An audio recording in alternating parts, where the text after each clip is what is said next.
My name is Margaret Rose Sullivan, but most folks just call me Maggie.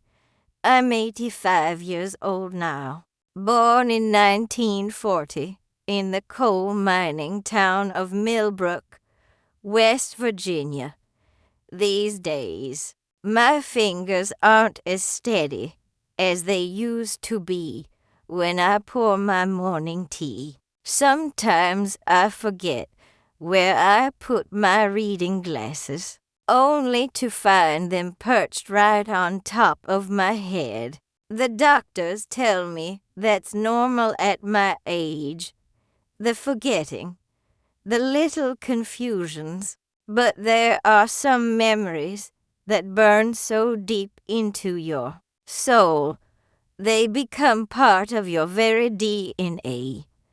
This story I'm about to tell you is one of those memories. It lives inside me as clear as if it happened yesterday, not 65 years ago. It was the winter of 1958 when I discovered a secret that would change everything I thought I knew about love, sacrifice, and what it truly means to be a mother.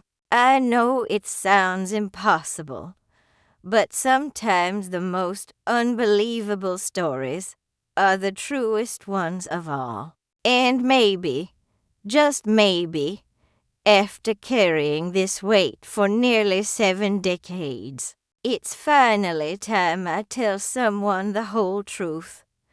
Back in 1958, I was just 18 years old, fresh out of high school in our little coal mining town. President Eisenhower was in the White House, and life moved at a different pace than it does today. Women were expected to marry young, have children, and keep their mouths shut about family business.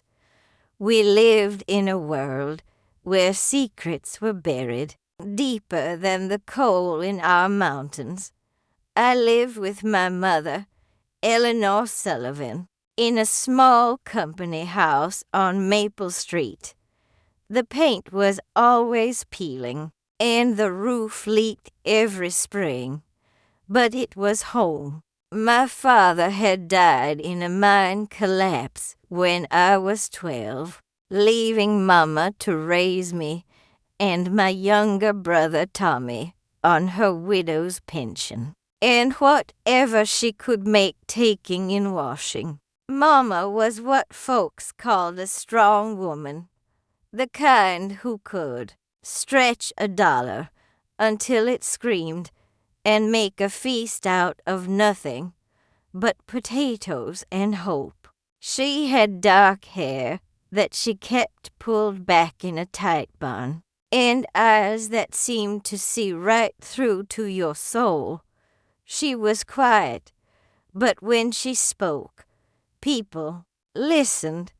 What I didn't know then was that Mama was carrying a secret so heavy. It had been slowly crushing her spirit for years, a secret that would explain why she sometimes woke up crying in the middle of the night, why she flinched when strangers touched her, and why she always seemed to be looking over her shoulder, even in our own home.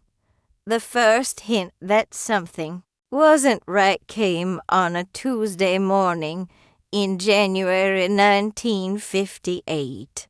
I was in the kitchen making coffee when I heard Mama talking to someone in the living room.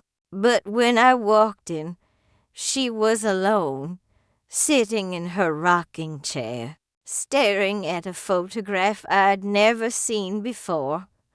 "Who were you talking to, Mama?"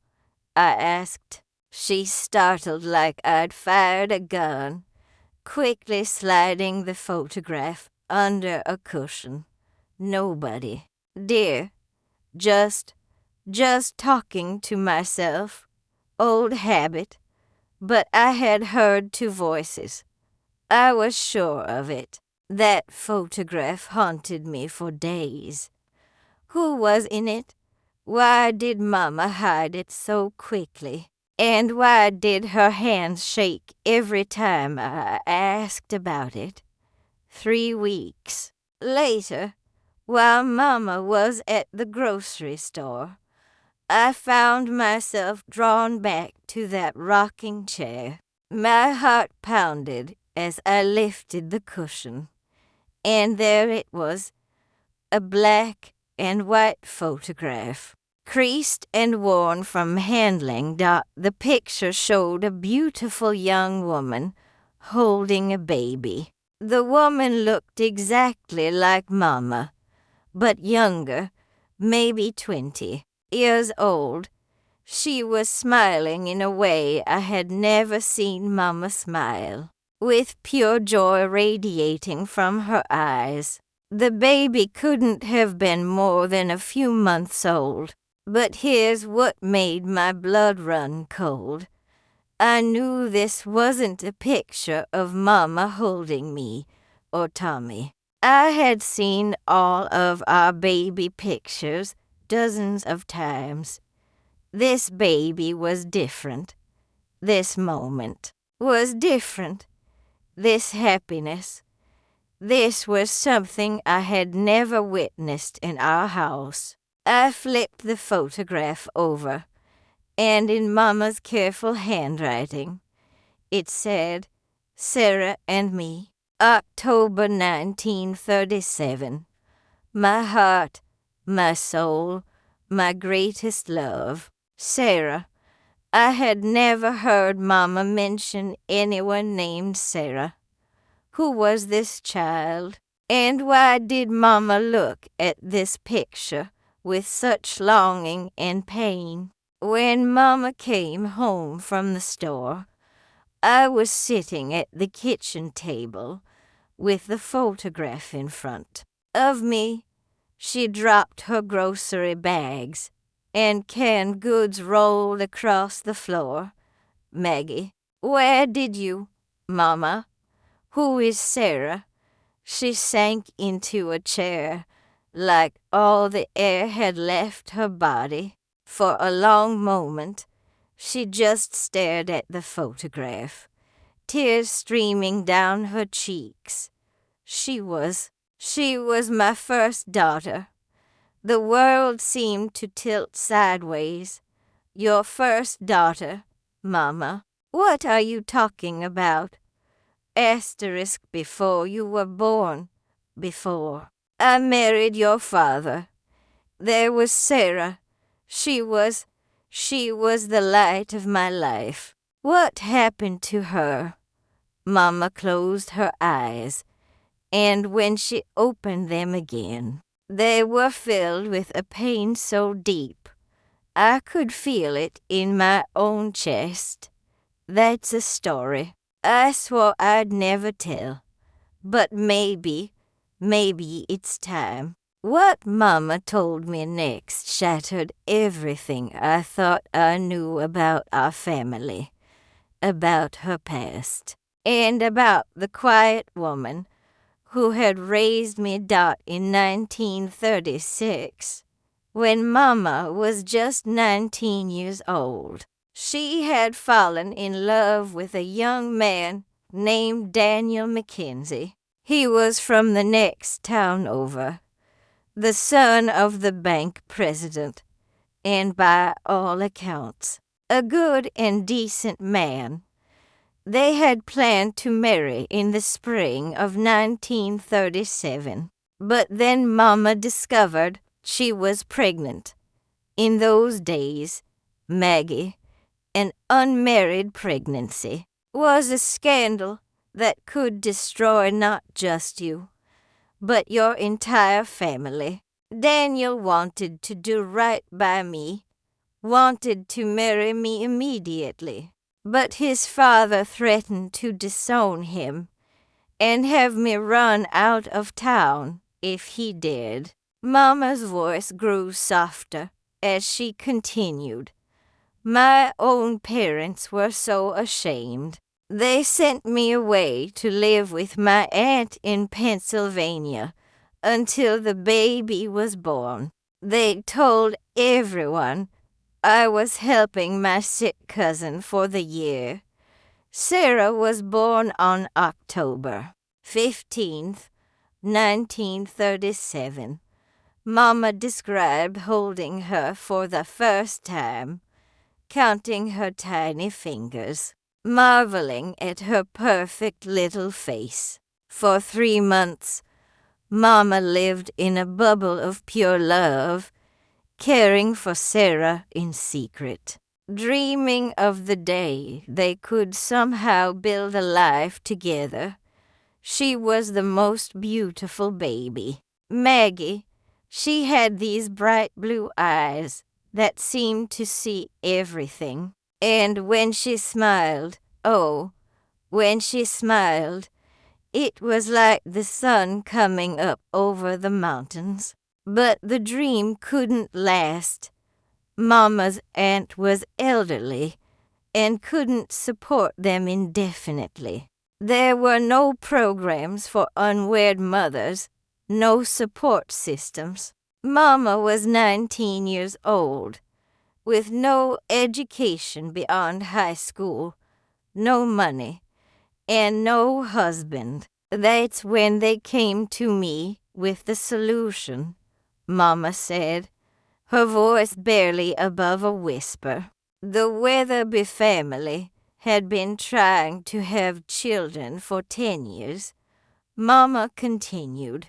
Charles Weatherby was a successful lawyer in Philadelphia, and his wife, Anna, was from a prominent family. They were good people, church-going people. Who could give Sarah everything I couldn't? The arrangement was simple and devastating. The Weatherbys would adopt Sarah, giving her their name, their life, their future. In return, Mama would receive enough money to start over, to return home and rebuild her life she would never see Sarah again, never contact her, never acknowledge their connection. They made me sign papers saying I would never try to find her, never interfere in her life. If I broke that promise, they could have me arrested for harassment. Mama's hands shook as she described the day she had to give Sarah away. January 18th, 1938. Sarah was exactly 3 months and 3 days old. I dressed her in the little white dress I had made by hand, with tiny pink roses embroidered on the collar. I sang her the lullaby I had sung every night, "You Are My Sunshine," one last time, and then I had to hand her to a stranger and walk away.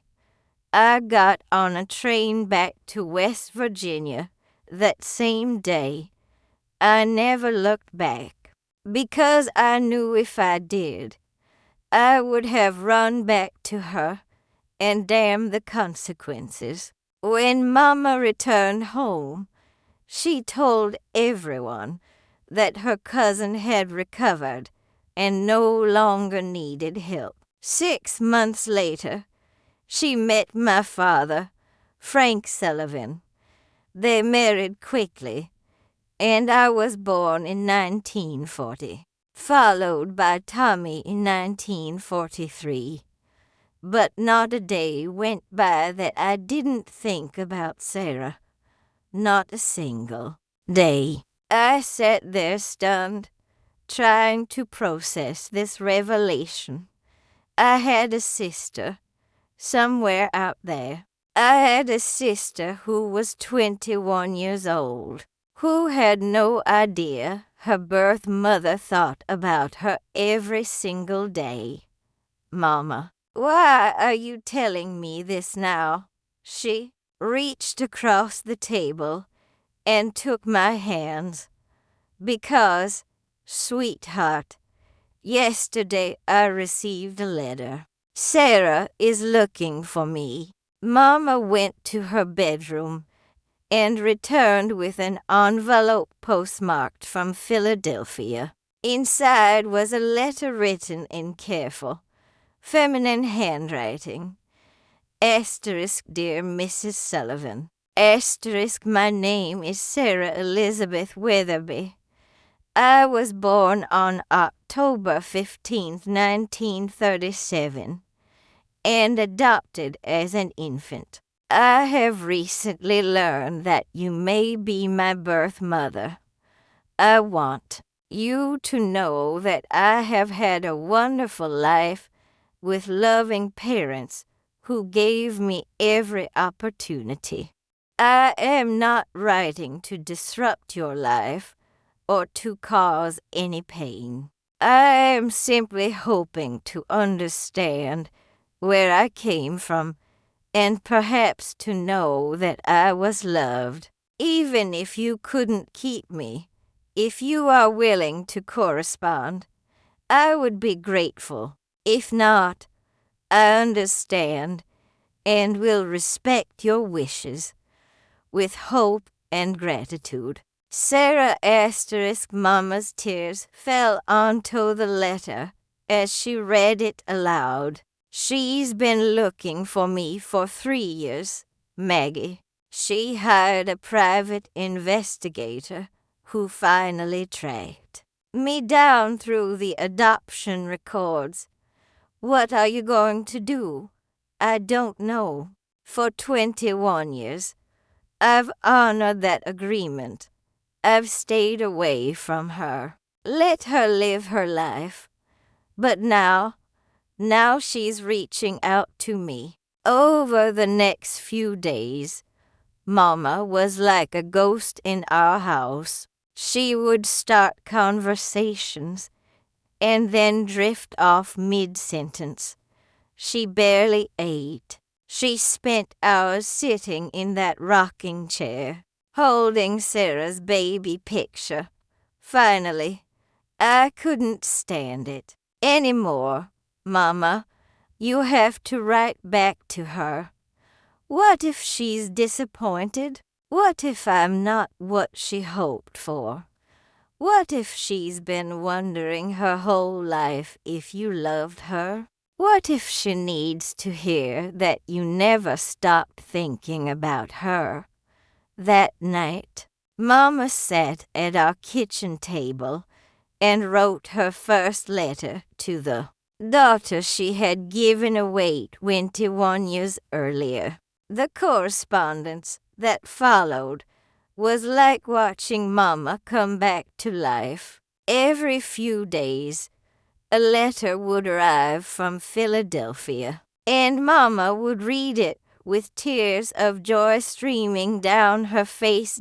Sarah wrote about her childhood, her adoptive parents, who had indeed loved her deeply, her education at Bryn Mawr College, her work as a teacher. She had married a kind man named Robert and had 2 small children, making Mama a grandmother she had never known about. She has your eyes, Maggie, Mama said, showing me a photograph Sarah had sent. And look at these beautiful grandbabies. But the most healing letters were the ones where Sarah wrote about the questions she had carried her whole life. Had her birth mother loved her? Why had she been given away? Was there something wrong with her? Mama's responses were poetry. She told Sarah about every day of those first 3 months, every milestone, every tiny perfect detail she had memorized. She explained the circumstances that had forced her decision, the pain of giving her away, and the love that had never dimmed. You were not given away because something was wrong with you. Mama wrote in one letter, you were given away because everything was right with you. And I wanted you to have the world. A world I couldn't give you at 19 with no husband and no money. After 3 months of letters, Sarah wrote asking if they could meet. Mama was terrified. What if we have nothing to say to each other? What if she doesn't like me? What if I don't live up to her expectations? Mama, I said, she's been writing to you for 3 months. She knows exactly who you are, and she keeps writing. That tells you everything you need to know. We arranged to meet at a small restaurant halfway between our towns, a place called Miller's Family Diner in Harrisburg, Pennsylvania. The drive took 4 hours, and Mama barely spoke the entire way. Her hands shook as she checked her appearance. In the car mirror, do I look old? Do I look like someone's mother? Mama, you look beautiful. And you are someone's mother. You're Sarah's mother. We arrived early and sat in a corner booth. Mama facing the door. Every time someone entered, she would tense up, then relax when it wasn't Sarah. And then she walked in. I knew it was her immediately. She had Mama's eyes, Mama's smile, Mama's way of carrying herself. She was elegant in a simple blue dress, her dark hair styled in soft waves. She looked around the restaurant uncertainly until her eyes met Mama's. Time stopped. They stared at each other across that diner for what felt like an eternity. Then Sarah walked over to our table, and Mama stood up slowly. Eleanor, Sarah's voice, was soft, uncertain. Sarah, my Sarah. And then they were in each other's arms, crying and laughing, and holding on like they were afraid the other might disappear. I can't believe you're here, Mama whispered. I can't believe you're real. I've wanted to meet you my whole life, Sarah replied. I've dreamed about this moment. They sat across from each other, hands clasped on the table, just looking at each other's faces. You're so beautiful, Mama said. You grew up to be so beautiful. I have your eyes, Sarah replied. My children have them too. They talked for 6 hours about Sarah's childhood, her parents, her husband, her children, about Mama's life, about me and Tommy, about the years of wondering and hoping. There were tears, but they were healing tears. Before we left, Sarah asked the question that had haunted her for 21 years. Did you love me when I was born? Mama's answer came without hesitation. Sarah, you were loved from the moment I knew you existed. You were loved every second of those 3 months we had together. You have been loved every single day since, even when I couldn't be with you. You were never unloved, not for one moment of your life. Sarah cried then, deep, cleansing sobs. I needed to hear that. I've needed to hear that my whole life. What happened next? was the most beautiful thing I've ever witnessed.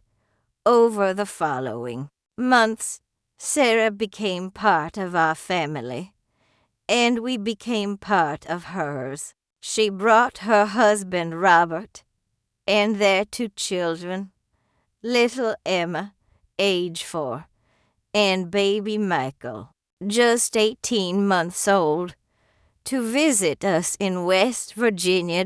Mama was in heaven. She finally got to be the grandmother she had never known she was. She taught Emma how to make cornbread and told her stories about the mountains. She rocked baby Michael and sang him the same lullabies she had sung to Sarah 21 years earlier. Sarah's adoptive parents, Charles and Anna Weatherby, were initially nervous about the reunion. They had loved Sarah as their own child and feared losing her to her birth family. But Sarah handled it with grace and wisdom. "You are my parents," she told them. "You raised me. You loved me. You made me who I am. Finding Eleanor doesn't change that. It just adds another layer of love to my life." Eventually, the Weatherbys came to visit us too. It was awkward at first, but Mama's grace and gratitude won them over. "Thank you," Mama told Anna Weatherby. "Thank you for giving her the life I couldn't. Thank you for loving her the way she deserved to be loved." Anna, a proper Philadelphia lady, cried for the first time in years. She's an extraordinary young woman. We were blessed to raise her. And Charles, the lawyer who had arranged the adoption, said something that still gives me chills. "Eleanor, what we did back then was legal, but looking back, I'm not sure it was right. You should never have been forced to give up a child you loved and wanted. I'm sorry for the pain you've carried all these years." The reunion with Sarah transformed Mama in ways I never could have imagined.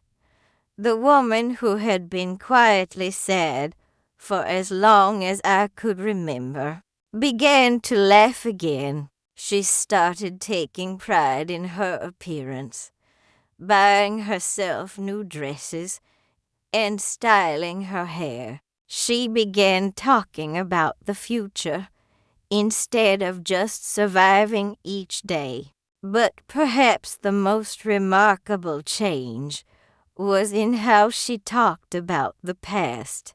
For the first time, she began to speak openly about those difficult years, about the shame and secrecy that had shaped so much of her life.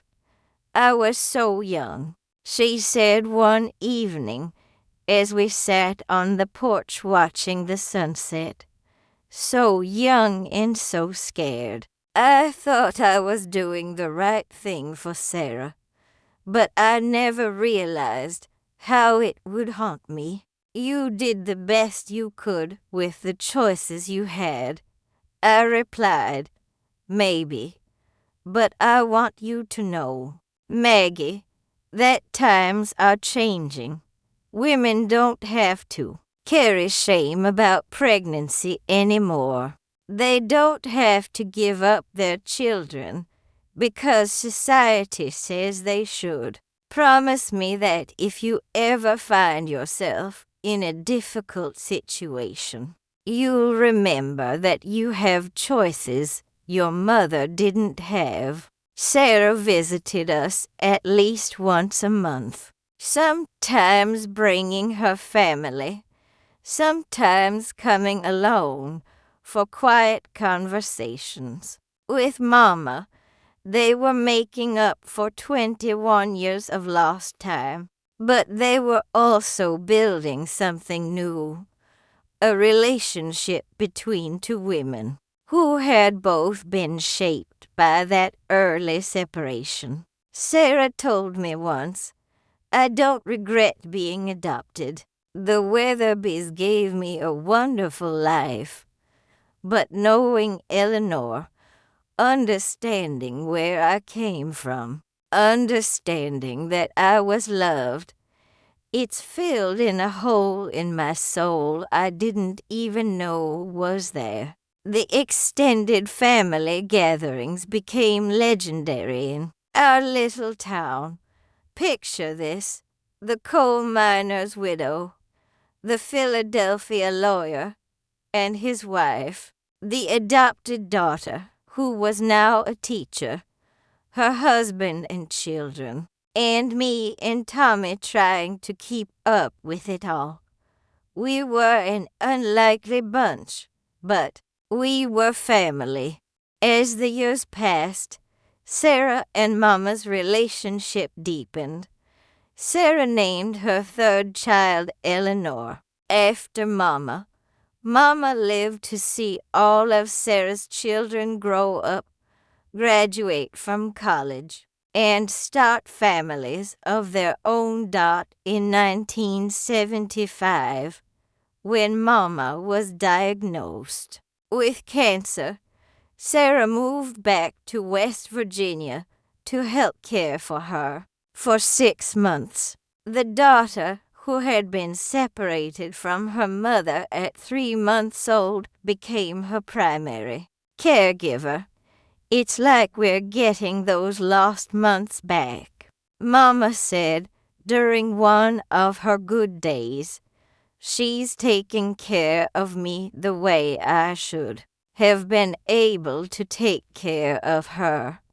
Mama died peacefully in 1976, holding Sarah's hand and mine. Her last words were, "My girls, my beautiful girls," at the funeral. Something extraordinary happened. Charles Weatherby, now elderly himself, asked to speak. He stood before the congregation and told the story of the adoption, the reunion, and the family that had grown from an act of both sacrifice and love. Eleanor Sullivan, he said, was not just Sarah's birth mother. She was one of the most selfless women I have ever known. She gave up her own happiness to ensure her daughter had a better life, and then she welcomed us all into her heart when that daughter came home. She showed us what love really means. After Mama's death, Sarah and I remained close. She became the big sister I had never known I needed. She helped me through my divorce, celebrated with me when I remarried, and was there for every important moment in my life. Sarah lived to be 82 years old, passing away just 3 years ago in 2022. Even in her final days, she would tell people about the mother who had loved her enough to let her go, and then loved her enough to welcome her home. But this story doesn't end with Mama and Sarah. The reunion that began in 1958 created ripples that are still spreading today. Sarah's children grew up knowing they had 2 sets of grandparents, that love could take many forms, and that families were not just about blood, but about choice and commitment. They became advocates for adoption reform, working to ensure that adoptions today are more open, more supportive of birth mothers, and more focused on the best interests of everyone involved. Sarah's daughter Emma became a social worker specializing in family reunification. Her son Michael became a lawyer who works pro bono for women facing unplanned pregnancies, ensuring they understand all their options. Sarah's youngest daughter, Eleanor, became a counselor who helps people navigate complex family relationships. For me, I spent my career as a nurse, but I also volunteered with an organization that helps adoptees search for their birth families. I've been part of hundreds of reunions over the years, and each one reminds me of that day in Miller's Diner when Mama and Sarah found each other again. I've learned that the pain of separation doesn't have to be permanent. I've learned that love delayed is not love denied. I've learned that it's never too late to heal old wounds, to bridge old gaps, to say the words that need to be said. Most importantly, I've learned that the choices our parents made in their time don't have to define our choices in our time. Mama gave up Sarah because that's what women did in 1938. But when Sarah reached out in 1958, Mama chose love over fear, reunion over secrecy, healing over hiding. Now, at 85, as I tell you this story, I want you to understand why I finally decided to share it. For 65 years, this has been our family's beautiful secret. But I realize that secrets, even beautiful ones, lose their power when they stay buried. If you're someone who was adopted, I want you to know that somewhere out there, someone thought about you on your birthday every year. Someone wondered if you were happy, if you were loved, if you turned out okay. Your birth mother's love didn't end when she placed you for adoption. It just took a different form. If you're someone who placed a child for adoption, I want you to know that you are not defined by that one impossible choice. You are not less of a mother because you couldn't mother that child.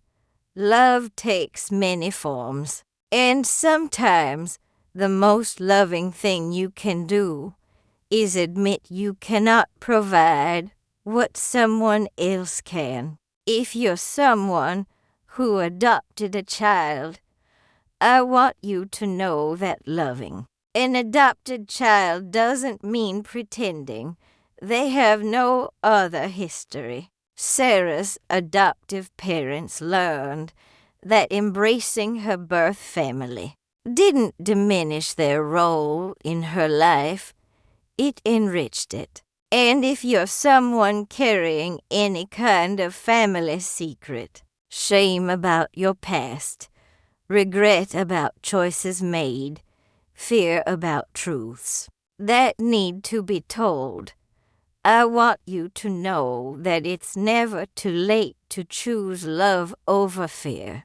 The last time I saw Sarah, before she died, she was in the hospital, weak but still sharp as a tack.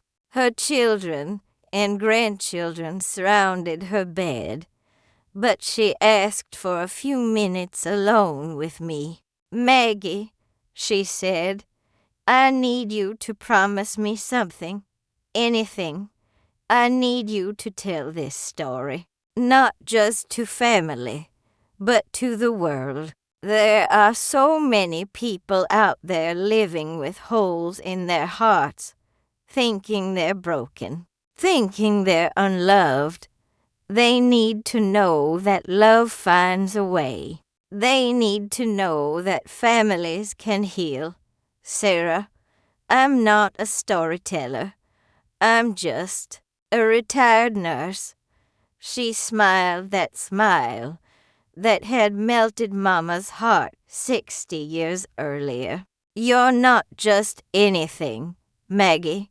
You're the keeper of this story. You're the one who witnessed the miracle. You're the bridge between Eleanor's love and the world that needs to hear about it. So here I am, keeping that promise, at 85 years old, with shaky hands and a sometimes foggy memory. I'm telling you about the reunion that changed everything.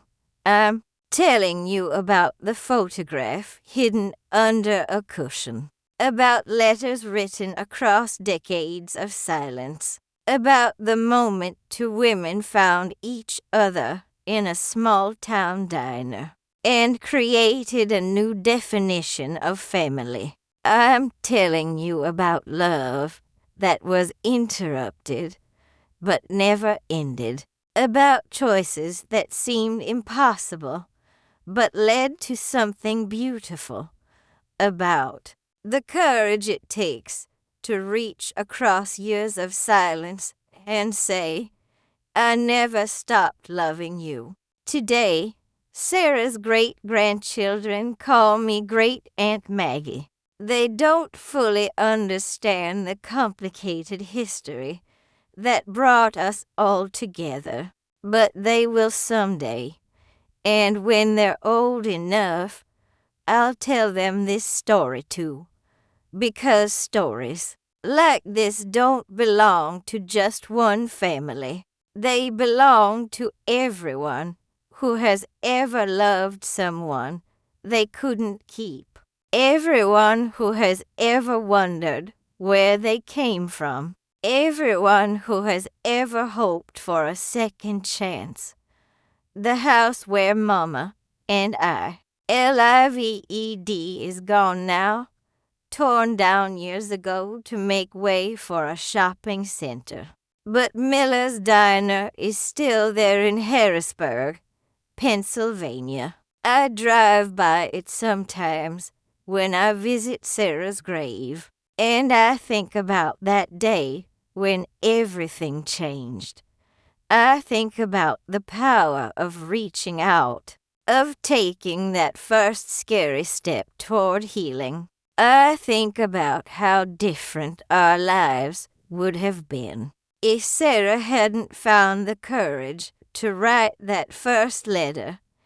And I think about Mama, who carried that secret for 21 years, but found the strength to embrace the truth. When it finally came home to her daughter, if this story has touched your heart, if it's reminded you of someone you need to call, some truth you need to tell, some forgiveness you need to seek or offer, then Mama's sacrifice meant something beyond our family. Love interrupted is not love ended. Families separated are not families destroyed. And it's never, ever too late to come home. The last thing Sarah said to me before she died was, tell them that love always finds a way. So that's what I'm telling you. Love always finds a way. Thank you for letting an old woman share her story with you. Thank you for listening with your hearts. And remember, somewhere out there, someone is hoping for the courage to reach out to you. Maybe it's time to give them that chance. If this story moved you, please like this video to let me know you were here with me today. Subscribe to the channel so we can continue sharing these stories together, because sometimes, just sometimes, one story can change everything. And remember, your story matters too. Whatever secret you're carrying, whatever love you think you've lost, whatever family you think is broken beyond repair, there's always hope for a beautiful reunion. Love always finds a way.